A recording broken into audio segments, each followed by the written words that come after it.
Vous êtes des nôtres depuis le début et aujourd'hui, on vous l'a dit, le fil conducteur, c'est la conférence nationale de 1990. Quel apport pour la démocratie? Il était important pour nous, à la veille justement de l'organisation de ce dialogue national, de convoquer l'histoire et cette histoire, nous la convoquons pour 1990. Qui de mieux que Roland Jacou pour en parler sur le plateau entre pluralisme politique et démocratie? Bonjour Roland. Bonjour Sirocos, bonjour Modeste, et bonjour à nos cher téléspectateurs et internautes qui nous suivent tous les matins. Et vous ne saluez pas les gens qui sont dans votre plus beau quartier, non? On le voit, ils sont nombreux qui sont connectés tous les matins et qui me suivent parce que c'est quand même l'un des coins de Libreville Ah, on est où maintenant à on l'un. suit l'actualité. On suit l'actualité. Roland, qu'est-ce qui avait suscité l'organisation de cette conférence nationale de 1990? Il y avait plusieurs raisons, mais parmi des raisons, hein, c'était quand même le soulèvement social qu'on avait observé pendant cette période. Et j'avoue que j'étais né quelques années seulement avant. Donc, parler de ça comme si j'y étais, comme si j'étais un acteur de cette période, ça va être un tout petit peu difficile, mais on va essayer. Parce que nous sommes également les témoins de l'histoire. C'est l'histoire de notre pays, c'est l'histoire qui nous concerne tous finalement. Donc, il faut qu'on s'y intéresse. Et c'est bien parce que la génération 80 vient parler un peu de ce qui s'est passé en 90 et au-delà. Et c'est très intéressant parce qu'après, en fouillant un peu, comme vous aviez dit, en fouillant un peu pour interroger l'histoire, je me suis rendu compte qu'il y a beaucoup de choses qui se sont passées et qu'on ignore, mais qui est quand même un côté jouissant de notre pays, un côté très intéressant de notre pays parce que ce soit avec les larmes et les joies, tout ça a eu à participer à la construction du Gabon. Alors, il faut dire qu'à la fin des années 90, après quand même un peu plus de 21 ans de règne, sans partage d'un parti unique au Gabon, le pays entrait dans une période de crise lourde d'incertitudes, en particulier notamment dans les secteurs de l'administration publique et ou encore privé. On avait alors assisté à des manifestations multiformes qui avaient pour leitmotiv le renouveau démocratique. Alors, le chef de l'État de l'époque, Omar Bongo Ondimba, a tenté de répondre en créant soudainement un parti politique, le Rassemblement social démocratique gabonais, le RSDG, où les acteurs politiques de tous bords étaient conviés à préparer le retour au multipartisme intégral. Alors, mais les forces sociales, jusqu'alors silencieuses, montèrent au créneau et rejetèrent sans embâche cette proposition. Une proposition qu'eux, ils n'avaient pas acceptée. Une proposition qui ne passait pas. Voilà, qui passait pas. Alors, après de nombreuses tractations quand même, une conférence nationale a pu se tenir de mars à avril 1990. Alors, ces conclusions débouchèrent sur la mise en place de nouvelles institutions démocratiques et les différents processus électoraux qui se déroulèrent, notamment entre 90 et 93, confirmèrent apparemment cette ouverture politique. Mais la mise en place de nouvelles institutions se fit de manière quand même très, très décevante, comme on a pu le constater les années d'après également, au point de faire redouter le retour à un parti unique. Donc, on comprend, parce qu'après les élections de 93, il y a eu un soulèvement magistral, notamment du côté de Port-Gentil, avec le décès de Rinjambé et ainsi de suite. Donc, il fallait trouver une solution. Il fallait s'asseoir pour discuter, d'où Omar Bongo a convoqué cette conférence nationale pour pouvoir discuter avec des partis politiques, pour voir comment est-ce qu'on pouvait revenir à de bons sentiments, et d'où est né justement le multipartisme, la mise en place d'une nouvelle constitution revisitée, parce qu'il faut dire avant, il y a eu une constitution qui existait avant même l'arrivée de l'indépendance du Gabon. Il y a eu cette constitution qui a été mise en place. Après, elle a été revisitée, notamment en 1991, après cette conférence nationale. Et après, on a mis en place d'autres institutions, mais rien n'a tenu, pour être objectif. Rien n'a tenu, parce qu'après, on a vu qu'il y a eu d'autres concertations qui se sont suivies. Et on a compris tout de suite que cette conférence nationale de 1990 n'a pas porté ses fruits comme on l'a attendait. Toujours est-il que ça a contribué à un certain nombre de choses. Ça a permis à ce que ceux qui se disaient être de l'opposition ou encore ceux-là qui avaient cette flamme de vouloir créer leur propre parti politique ont finalement eu gain de cause parce que le multipartisme est arrivé à partir de là. Et après, Omar Bongo s'était quand même a pu se mettre à la page en acceptant la proposition des uns et des autres parce qu'il voulait les rassembler tous dans un parti et face à son parti, le PDG, pour que ça devienne deux gros blocs politiques. Mais à partir de là, non, il y a eu le PDG qui existait jusqu'à aujourd'hui et d'autres partis politiques qui sont nés par la suite. Et après, on sait ce que ça a donné. Voilà. Mais Roland, 34 ans, ce chiffre me parle énormément, 34 ans plus tard, peut-on parler de démocratie ou du pluralisme politique en République gabonaise? Déjà, c'est quoi la différence entre parce qu'en fait, on parle de pluralisme, ça veut dire plusieurs partis politiques qui naissent finalement. Et après, quand on parle de démocratie, c'est la capacité de pouvoir respecter les résultats des urnes. Pour dire ça, de façon simple. Pour dire ça de manière simple. Voilà, très bien. Donc, la démocratie, c'est ça. L'exemple qu'a donné le Sénégal il y a de cela encore quelques jours.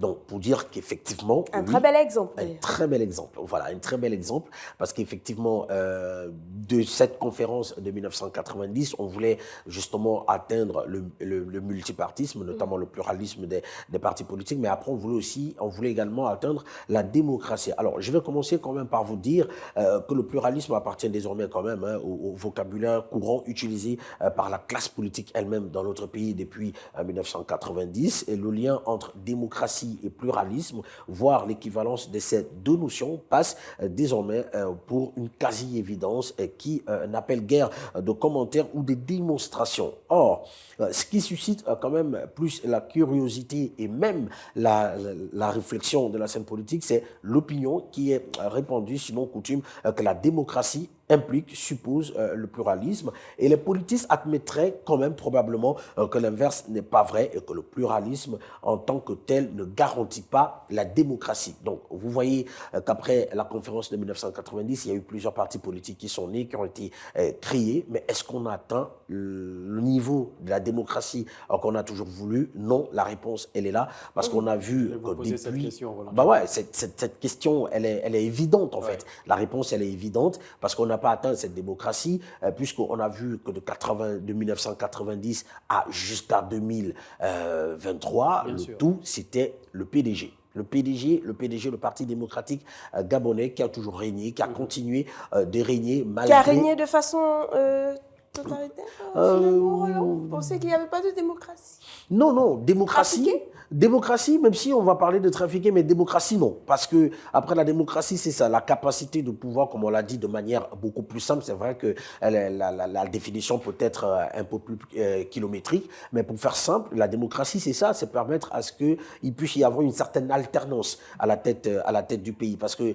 la création ou encore la mise en place d'un parti politique, c'est de concourir à la magistrature suprême, qui est celle de pouvoir prendre le pouvoir et de pouvoir gouverner. On a pris cet exemple du Sénégal qui a vu aujourd'hui Macky Sall qui s'est retiré, et il y a un nouveau président à la tête du pays. Donc le Sénégal a déjà un nouveau visage, même si on attend encore la confirmation de cette élection. Donc on voit même qu'avant même la confirmation, on a le président Macky Sall qui félicite et même le challenger qui a félicité le nouveau président démocratiquement élu. Alors, pourquoi le concept pluralisme connaît-il un destin à un point glorieux qu'il tende à surplanter quand même les notions classiques de la philosophie, de la démocratie et du libéralisme? La première réponse nous est quand même suggérée par la comparaison que l'on peut faire avec plusieurs pays du continent, à l'exemple du Sénégal, parce qu'en Afrique de l'Ouest, il y a quand même cette tendance démocratique qui a l'air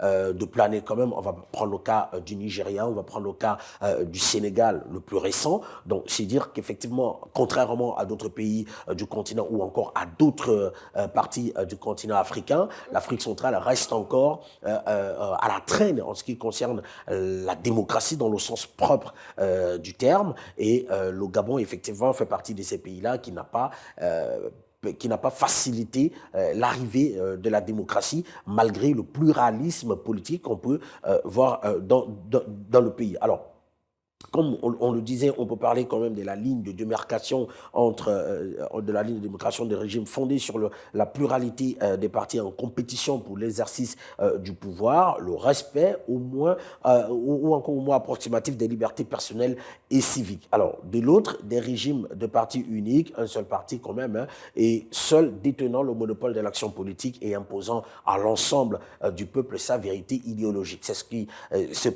qui s'est passé malheureusement de 90 à 2023 jusqu'à l'arrivée du CTRI le 30 août 2023 où on connaît une certaine alternance à la tête du pays. Est-ce qu'il fallait ce coup de force pour qu'on en arrive là?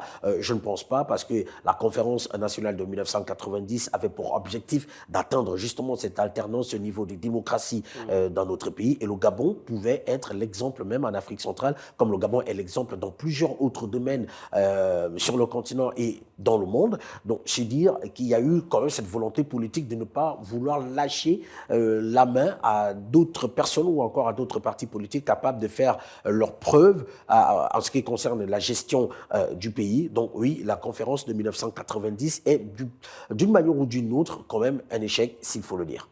Ce matin, on a un fil conducteur, conférence nationale 1990, quel apport pour la démocratie, alors que dans quelques jours vont débuter les assises concernant le dialogue national.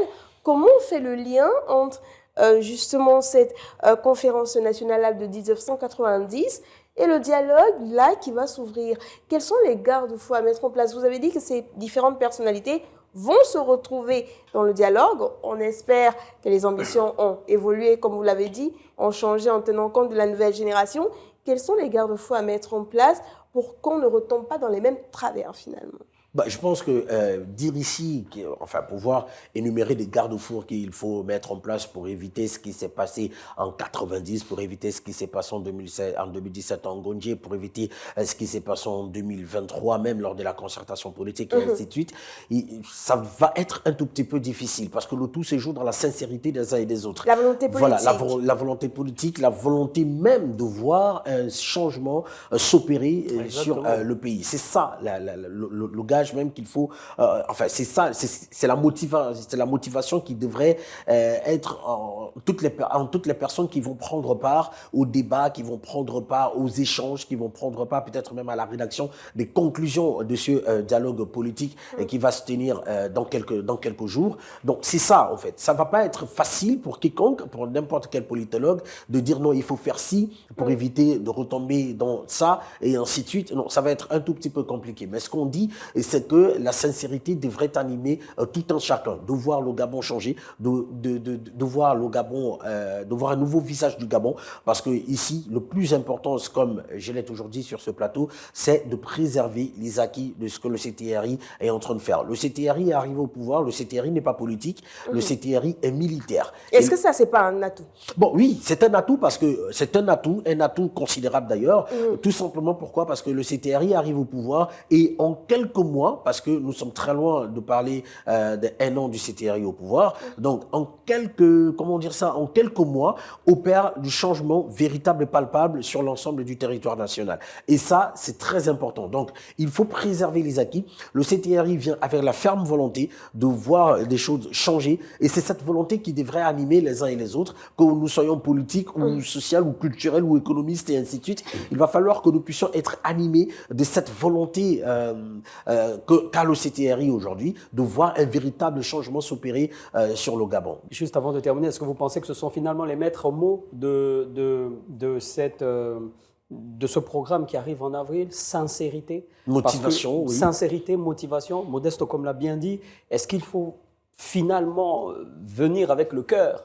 On le disait déjà dans l'une de vos rubriques, qu'il faut venir avec le cœur vis-à-vis des populations, parce qu'on connaît quand même la dimension politique que peuvent avoir ce genre de rencontre. La dimension politique ne peut pas être en marge de cela. Bien sûr. Malheureusement, cette même dimension politique était depuis la conférence de 90 et c'était même la plus grosse motivation, parce que ceux qui avaient pris part à cette concertation politique de 1990 espéraient effectivement le retour, entre guillemets, si on pouvait dire, du multipartisme, afin de mettre en place leur parti politique. Parce qu'après, ce que nous savons malheureusement, c'est qu'au Gabon, quand on est propriétaire tête d'un parti politique, on s'en fait plein les poches. Et c'est ça, justement, ce Ah qu'on bon? devrait éviter. Bah, je vais ouvrir le mien d'ici là, alors, faire la j'avoue, politique, est intéressant. faire la politique aujourd'hui au Gabon, c'est d'abord motivé par le côté pécunier. Il faut se faire plein les poches quand on fait de la politique. Il faut créer son Voilà, réseau. il faut créer son réseau, il faut mettre en place des stratégies,